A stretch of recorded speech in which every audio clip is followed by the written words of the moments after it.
હાય દોસ્તો, હું છું બારોટીલા. આપણે બનાવી રહ્યા છે ચૂરમાના લાડુ ગોળના. એના માટે તેલ ગરમ મૂકી દીધું છે. આ કકરોટ ઘઉંનો લોટ લીધેલો છે અને આ ગરમ પાણી કર્યું છે.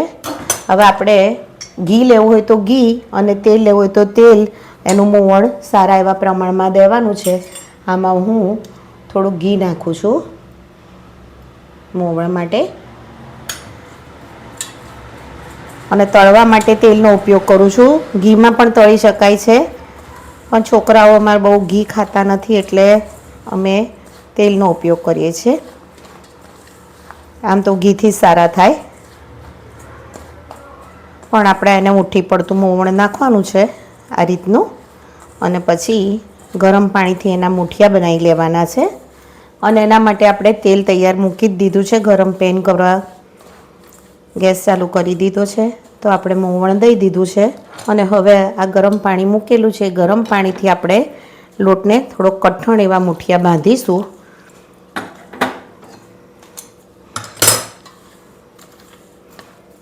અને મુઠિયા બાંધી અને પછી એને ધીરા તાપે મીડિયમ ફ્લેમ ઉપર આપણે એને તળી લેવાના છે, બ્રાઉન કલરના મસ્ત એવા મજાના.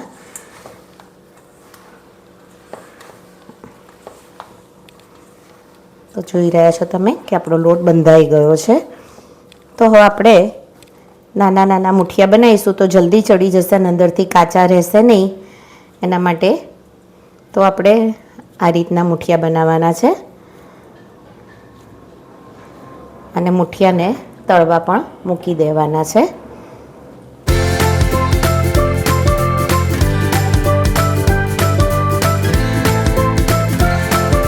ધીરે ધીરે ધીરી ફ્લેમ ઉપર, બહુ ફાસ્ટ ફ્લેમ ઉપર નહીં તળવાના, નહીંતર કાચા રહે.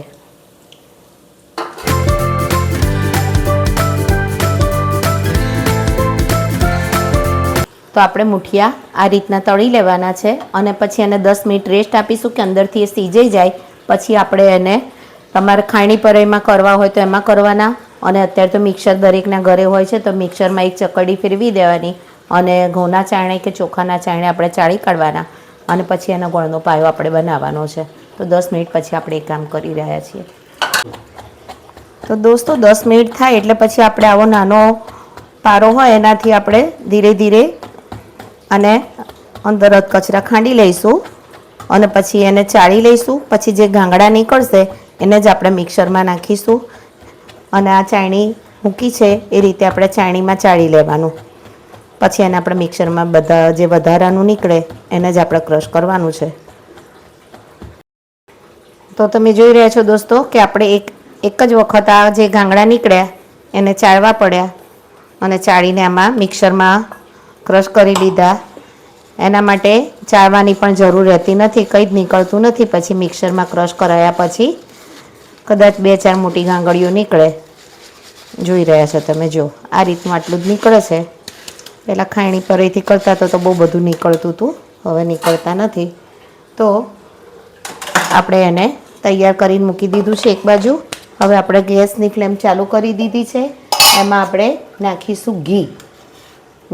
દેશી ઘી હોય તો જ સારા લાડુ થશે. તો બહુ ઓછું ઘી મૂકવાનું છે, કારણ કે ગોળનો લાડુ છે. જેટલો લોટ હોય એનાથી થોડોક ઓછો ગોળ જોઈએ. 100 ગ્રામ 500 ગ્રામ હોય તો 400 ગ્રામ ગોળ નાખો તો ચાલી રહે. જે રીતની તમારી ક્વોન્ટિટી હોય એ પ્રમાણે તમારે ગોળ નાખવાનો છે. અને ગોળનો આપણે જ્યાં સુધી માઇલ્ડ ના થાય ત્યાં સુધીનો પાયો આપણે કરવાનો છે. તો આ રીતે આપણે એની ફાસ્ટ ગેસ કરી દઈશું અને એને આપણે માઇલ્ડ થવા મૂકી દઈએ છીએ. એ થાય ત્યાં સુધી આપણે આમાં કાજુ છે, બદામ છે, કિસમિસ છે અને આ ક્રિસ્ટલ સાકર છે જે અંદર નાખી દઈશું. ખસખસ છે જે આપણે થોડીક અંદર નાખીશું અને થોડીક ઉપર ડેકોરેટ કરીશું. આ ઇલાયચી પાવડર છે જે ખાંડની સાથે મેં ક્રશ કરેલી છે, એટલે થોડોક ઇલાયચી પાવડર નાખી દઈએ. હવે જ્યાં સુધી ગોળ માઇલ્ડ થાય ત્યાં સુધી આપણે હલાવતા રહીએ. અને તો દોસ્તો આપણો પાયો થઈ ગયો છે, ગોળ માઇલ્ડ થઈ ગયો છે. એને આપણે વધારે પાકો કરવાનો નથી, એટલે આપણે એને ફટાફટ ઉતારી લઈશું અને અંદર ચૂરમાની અંદર આપણે નાખી દઈશું. એને તાવેતા છે કે ચમચાની મદદથી આપણે હલાવતા રહીશું અને ઠંડુ પડે થોડુંક કે લાડુ બની શકે એવી રીતનું થાય એટલે આપણે એનો લાડુ બનાવી દઈશું.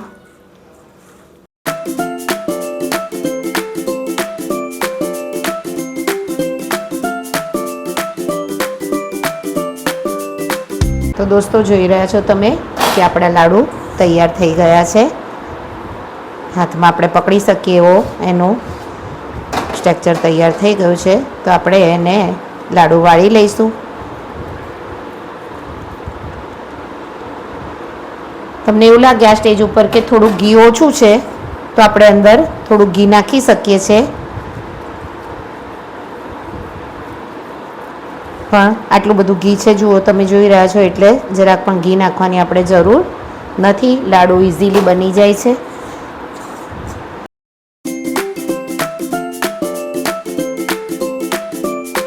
ગોળનો લાડવો ઠંડો ખાવાની ખૂબ જ મજા આવે છે ગરમ કરતાં, અને અમારે અહીંયા હોળી ઉપર આ સ્પેશિયલ ગોળના લાડુ બને છે.